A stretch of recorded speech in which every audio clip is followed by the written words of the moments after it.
August மாதம் 29ஆம் தேதி வியாழக்கிழமை, புனித திருமுழுக்கு யோவானின் பாடுகள் விழா. முதல் வாசகம். திருத்தூதர் பவுல் கொரிந்தியருக்கு எழுதிய முதல் திருமுகத்திலிருந்து வாசகம். அதிகாரம் 1, இறை வார்த்தைகள் 1-9 முடிய. கொரிந்து நகரில் உள்ள கடவுளின் திருச்சபைக்கு அவர் திருவுளத்தால் கிறிஸ்து இயேசுவின் திருத்தூதனாக அழைக்கப்பட்ட பவுலும் சகோதரராகிய சொஸ்தேனும் எழுதுவது. இயேசு கிறிஸ்துவோடு இணைக்கப்பெற்று தூயராக்கப்பட்டு இறைமக்களாக இருக்க அழைக்கப்பட்டுள்ள உங்களுக்கும் எல்லா இடங்களிலும் நம் ஆண்டவர் இயேசு கிறிஸ்துவை அறிக்கையிடும் யாவருக்கும் நம் தந்தையாம் கடவுளிடமிருந்தும் ஆண்டவர் இயேசு கிறிஸ்துவிடமிருந்தும் அருளும் அமைதியும் உரித்தாகுக. இயேசு கிறிஸ்து நமக்கு மட்டுமல்ல, அனைவருக்கும் ஆண்டவர். கிறிஸ்து இயேசுவின் வழியாக நீங்கள் பெற்றுக்கொண்ட இறையருளை முன்னிட்டு உங்களை நினைத்து என் கடவுளுக்கு என்றும் நன்றி செலுத்துகிறேன். ஏனெனில் நீங்கள் கிறிஸ்துவுடன் இணைக்கப்பெற்று சொல்வன்மையும் நிறையறிவும் பெற்று எல்லா வகையிலும் செல்வர்களானீர்கள். மேலும் கிறிஸ்துவை பற்றிய சான்று உங்களால் உறுதிப்படுத்தப்பட்டுள்ளது. ஆண்டவராகிய இயேசு கிறிஸ்து வெளிப்படுவதற்காக காத்திருக்கும் உங்களுக்கு அருட்கொடை எதிலும் குறையே இல்லை. நாம் ஆண்டவர் இயேசு கிறிஸ்து வெளிப்படும் நாளில் நீங்கள் குறை சொல்லுக்கு ஆளாகாதிருக்க அவர் உங்களை இறுதி வரை உறுதிப்படுத்துவார். கடவுள் நம்பிக்கைக்கு உரியவர். தம் மகனும் நம் ஆண்டவருமாகிய இயேசு கிறிஸ்துவின் நட்புறவில் பங்கு பெற உங்களை அவர் அழைத்துள்ளார். ஆண்டவரின் அருள்வாக்கு. இறைவா, உமக்கு நன்றி. நற்செய்தி வாசகம். மாற்கு எழுதிய நற்செய்தியிலிருந்து எடுக்கப்பட்டுள்ளது. அதிகாரம் 6, வசனங்கள் 17 தொடக்கம் 29 வரை. அக்காலத்தில் ஏரோது தன் சகோதரனான பிலிப்பின் மனைவி ஏரோதியாவை மனைவியாக்கிக் கொண்டிருந்தார். அவள் பொருட்டு ஆள் அனுப்பி யோவானை பிடித்து கட்டி சிறையில் அடைத்திருந்தாள். ஏனெனில் யோவான் ஏரோதிடம், உன் சகோதரன் மனைவியை நீ வைத்திருப்பது முறையல்ல எனச் சொல்லி வந்தார். அப்போது ஏரோதியா அவர் மீது காழ்ப்புணர்வு கொண்டு அவரை கொலை செய்ய விரும்பினாள். ஆனால் அவளால் இயலவில்லை.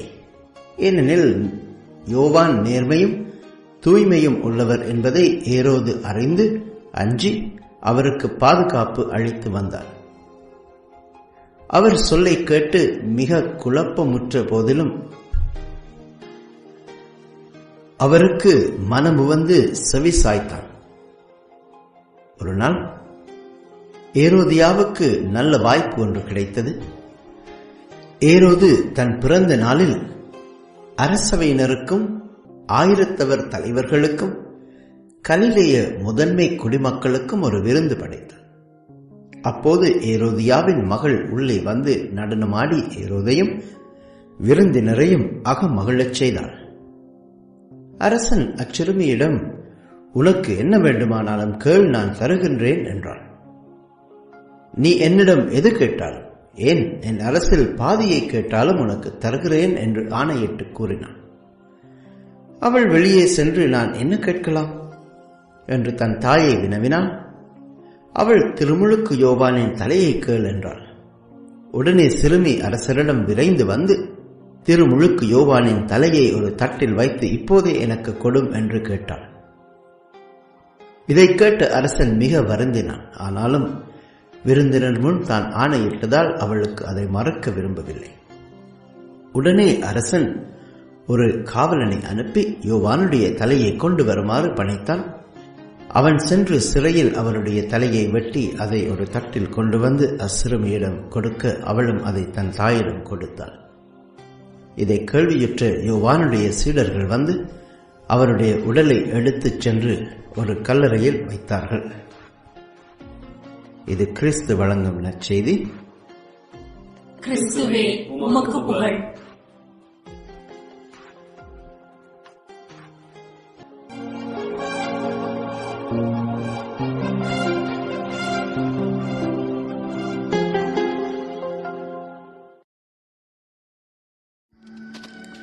பிரியமானவர்களே, புனித திருமுழுக்கு யோவானுக்கு பல்வேறு முகங்கள் இருப்பதை விவிலியத்தில் நாம் பார்க்கின்றோம்.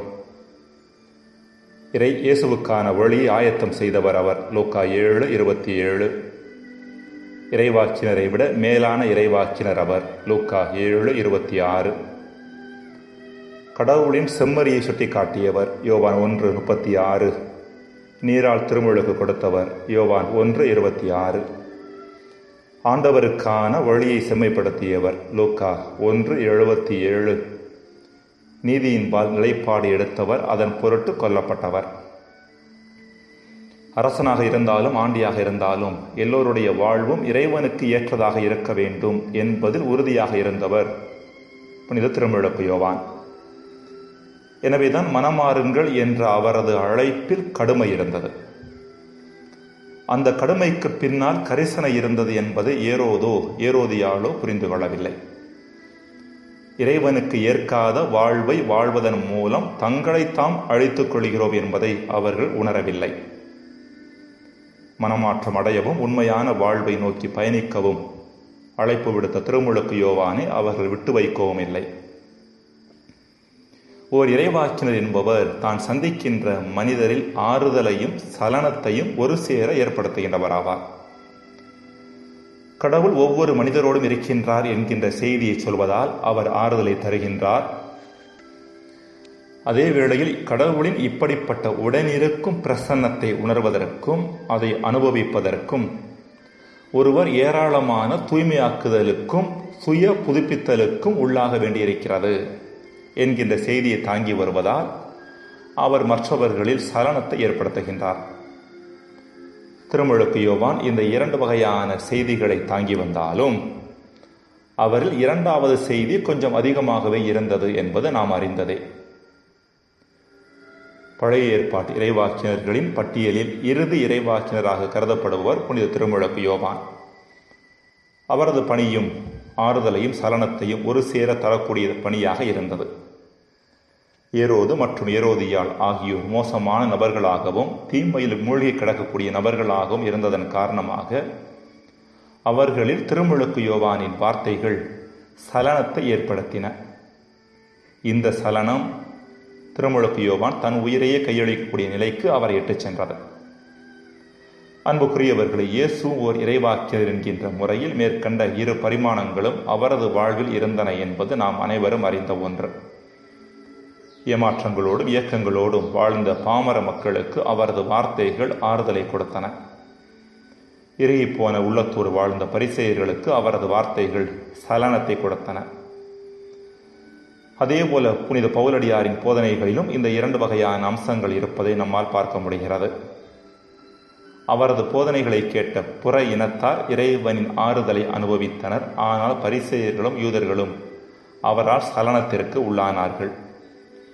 இதன் காரணமாக அவருக்கு எதிராக திரும்பவும் அவர்கள் தயங்கவில்லை. அன்புக்குரியவர்களை, ஒரு இறைவாக்கினர் ஒரு மனிதரில் ஆறுதலை தருகின்றாரா அல்லது சலனத்தை ஏற்படுத்துகின்றாரா என்பது அதிகமாக இறைவாக்கினரின் செய்தியை அது பொறுத்ததல்ல, மாறாக அதை உள்வாங்குபவரின் மனப்பக்குவத்தை பொறுத்தது. ஒரு நபர் அதிகமான பாவத்திலும் தீமையிலும் மூழ்கி கிடக்கின்ற பொழுது இறைவாக்கினரின் வார்த்தைகள் அவரில் அதிகமான சலனத்தை ஏற்படுத்துகின்றன. ஆனால் அதே நபர் கடவுளை தேடக்கூடியவராக இறைவன் திரும்பக்கூடியவராக இருக்கின்ற பொழுது இறைவாக்கினரின் வார்த்தைகள் அவருக்கு ஆறுதலாக இருக்கின்றன. ஒரு வேரானது பூமிக்குள் செல்லுகின்ற பொழுது தூளாக இருக்கும் உறுதியற்ற மண்களை ஒன்று சேர்த்து வலுவாக்குகிறது. ஆனால் அதே வேரானது இறுகி போயிருக்கும் பாறையை தூள் தூளாக்குகிறது. உள்ளம் நைந்து மனம் உடைந்து வாழ்வோரை இறைவாக்கினரின் வார்த்தைகள் உறுதிப்படுத்துகின்றன. அகந்தையாலும் ஆணவத்தாலும் இறுகிப்போய் கிடக்கும் உள்ளங்களை அவரது வார்த்தைகள் உடைக்கின்றன. ஒவ்வொரு கிறிஸ்தவ வாழ்வுமே ஓர் இறைவாக்கினரின் வாழ்வுதான் என்கின்ற செய்தியை இன்றைய நாளில் நாம் பெற்றுச் செல்ல அழைக்கப்படுகின்றோம். ஜெபம். இறைவா, உம் வார்த்தைகள் எமக்கு ஆறுதலை மட்டுமல்ல சலனத்தையும் தருவதாக. ஆமேன்.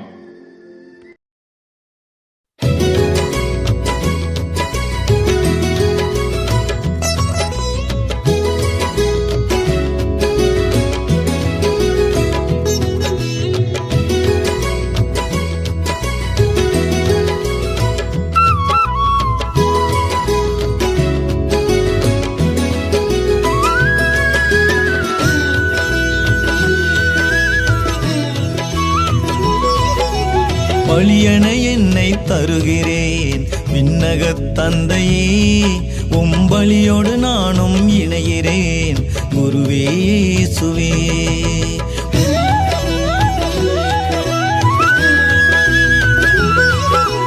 பலியென என்னை தருகிறேன் விண்ணகத் தந்தையே, உம்பலியோடு நானும் இணைகிறேன் குருவே இயேசுவே. அருள் தரும் ஆவியே, அர்ச்சிக்கும் ஆவியே, அருள் தரும் ஆவியே, அர்ச்சிக்கும் ஆவியே, உகந்த தூய உயிருள்ள பலியாய் என்னை ஏற்றிடுவே, அர்ப்பணமாக்கிடுவே, அர்ச்சனையாக்கிடுவே. பலியென என்னை தருகிறேன் விண்ணகத் தந்தையே, உம்பலியோடு நானும் இணைகிறேன் குருவே இயேசுவே.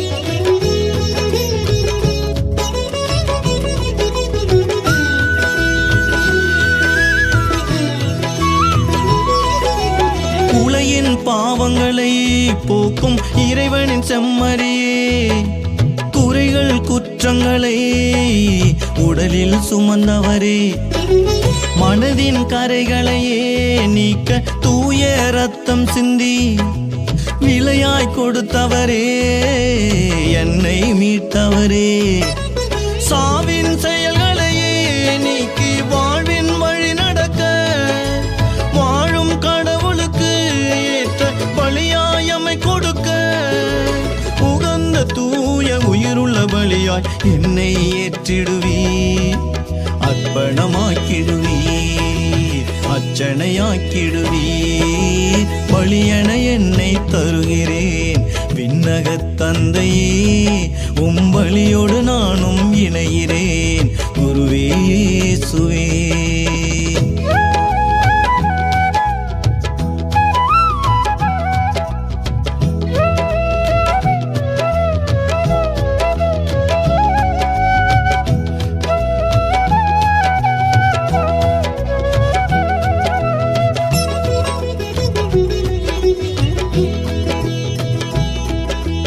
உன்னத குருவாக உலகில் என்றென்றும் இருப்பவரே, அப்பரசம் எடுத்து ஆசீரளிப்பவரே, உண்மை வழி நடந்து நன்மை செய்தவரே, அன்பின் விருந்தாக உடலை கொடுத்தவரே, நோய்பிணி துன்பங்களை ஏற்று என்னை நலமாக்க, அழகையின் செயல்களையே நீக்கி என்னை தினம் காக்க, உகந்த தூய உயிருள்ள பலியாய் என்னை ஏற்றிடுவே, அர்ப்பணமாக்கிடுவே, அர்ச்சனையாக்கிடுவே.